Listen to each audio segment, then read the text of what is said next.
कभी एक ऐसे शिकारी के बारे में सोचा है जिसका जबड़ा एक चलती फिरती आरी जैसा हो? आज हम एक ऐसे ही प्रागैतिहासिक जीव के रहस्य से पर्दा उठाएंगे।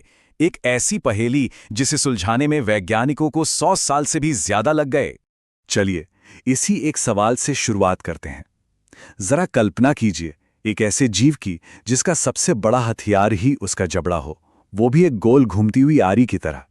सुनने में अजीब लगता है ना? पर यही वो हकीकत है जो हमें हेलिकोप्रियन के गहरे रहस्य में खींच लाती है। तो कहानी शुरू होती है एक बहुत ही पुरानी पहेली से। देखिए, दशकों तक वैज्ञानिकों के पास इस जीव का बस एक ही सुराग था, दांतों का एक अजीब सा गोल गुच्छा। और ये गुच्छा किसी भी उस चीज से मेल नहीं खाता था जो उन्होंने पहले कभी देखा हो।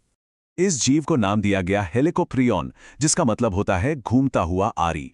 और ये नाम एकदम सही था, क्योंकि 100 साल से भी ज्यादा तक वैज्ञानिकों के पास इस जीव को समझने के लिए बस यही एक अजीब गोल दांतों का गुच्छा था। तो सवाल ये है कि ये जीव इतनी बड़ी पहेली बना ही क्यों? असल में वजह इसके शरीर की बनावट में छुपी है।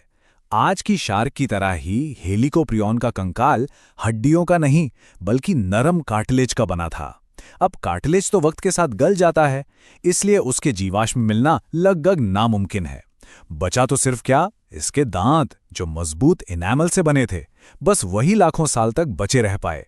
अच्छा, अब कहानी के अगले और शायद सबसे दिलचस्प हिस्से पर आते हैं। वो लंबा और सच कहें तो बड़ा ही अजीब दौर, जब वैज्ञानिक ये पता लगाने में जुटे थे कि दांतों का ये गोल चक्कर आखिर शरीर में लगा कहाँ था।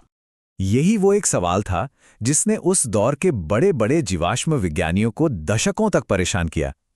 इस अजीब सी चीज को शरीर पर रखें तो रखें कहाँ, और इसी सवाल ने कुछ बहुत ही कह सकते हैं जंगली आइडियाज को जन्म दिया। जरा सोचिए क्या क्या थियरीज दी गईं। कुछ ने कहा कि ये नाक पर लगा कोई हथियार है, तो किसी ने कहा नहीं नहीं, ये तो बचाव के लिए पूंछ पर लगा होगा। किसी को लगा कि ये पीठ के पंख का हिस्सा है। कुछ ने इसे जबड़े में तो फिट किया, लेकिन वो भी उल्टा। मतलब उस वक्त वैज्ञानिक जगत में इसको लेकर भयंकर कंफ्यूजन था।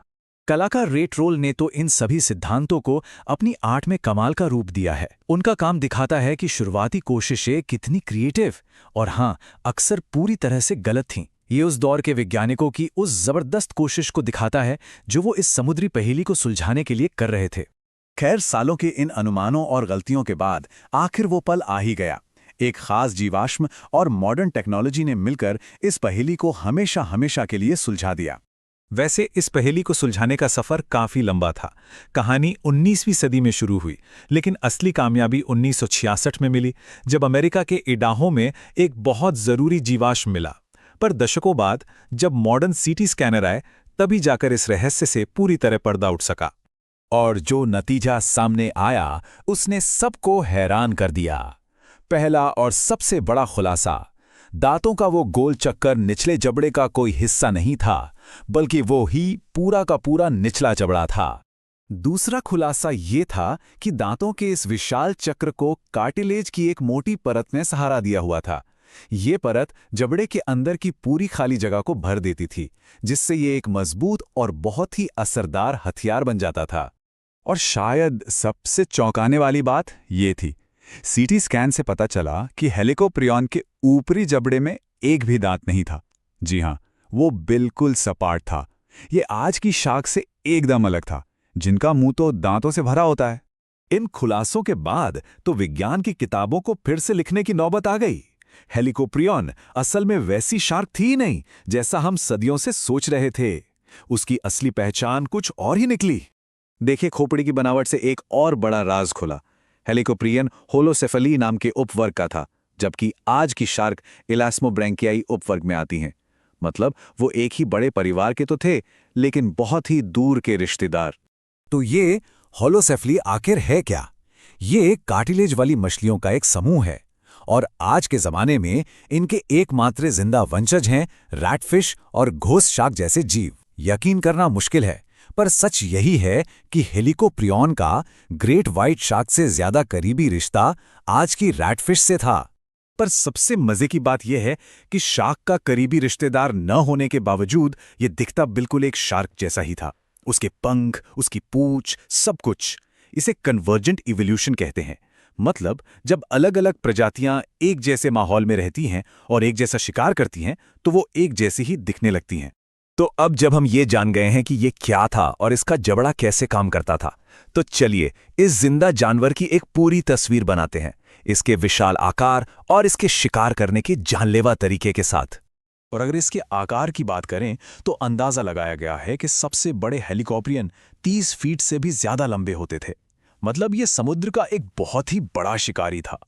इसका अंदाजा लगाने के लिए सोचिए एक औसत ग्रेट व्हाइट शार्क करीब 16 फीट की होती है। हेलिकोप्रियन उससे लगभग दुगना बड़ा हो सकता था और यहां तक कि विशाल बास्किंग शार्क से भी लंबा। यह अपने समय के सबसे बड़े शिकारियों में से एक था, इसमें कोई शक नहीं। तो ये अपनी अजीबोगरीब बारी का इस्तेमाल करता कैसे था? वैज्ञानिकों का मानना है कि ये स्क्विड और ऑक्टोपस जैसे नरम शरीर वाले जीवों का शिकार करता था। जैसे ही इसका जबड़ा बंद होता तो सामने के दांत शिकार को हुक की तरह फंसाते और फिर जबड़े की घुमावदार हरकत उसे काटते हुए सीधे गले के अंदर धकेल देती। क्या कमाल का और असरदार शिकारी तंत्र था। और यह हमें एक आखिरी सवाल पर लाके छोड़ता है। हेलिकोप्रियन की कहानी हमें दिखाती है कि कैसे टेक्नोलॉजी हमारे अतीत के बारे में हमारी समझ को पूरी तरह से बदल सकती है। ये सोचने पर मजबूर करता है कि जीवाश्मों में और न जाने कौन कौन सी अविश्वसनीय सच्चाइयां छिपी हुई हैं जो बस सही तकनीक के आने का इंतजार कर रही हैं।